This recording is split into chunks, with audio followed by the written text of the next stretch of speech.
It was a normal Tuesday. I was at my desk, trying to unwind after a long work conference.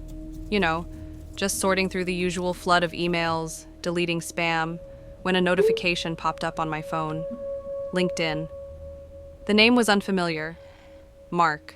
But it was the note attached to the connection request that made the hairs on my arms stand up. I loved the sound of your laugh. It was such a strange, overly personal thing to say. I felt like I was being watched. I deleted the request without a second thought and tried to put it out of my mind. 2 days later, an email landed in my personal inbox. It was from my old high school friend, Jessica.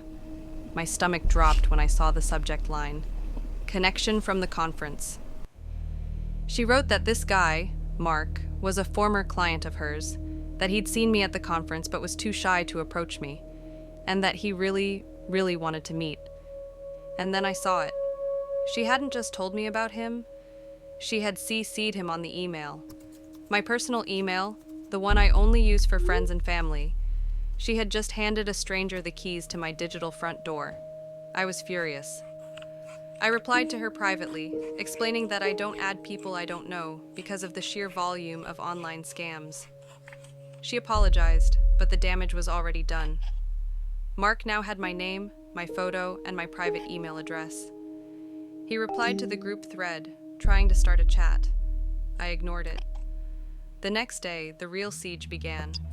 A request to connect on my private Facebook, the one strictly for family. Then a follow request on my private Instagram, where I post pictures of my kids. Each notification felt like a knock on a locked door. Then he found my public, professional social media account.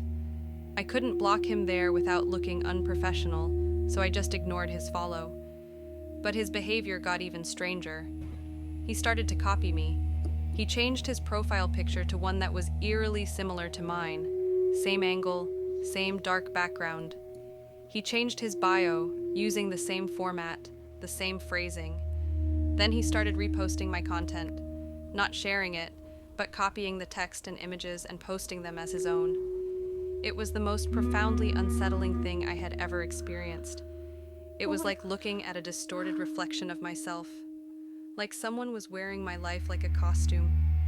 He wasn't just following me, he was trying to erase me and take my place. That's when I finally blocked him on the public account.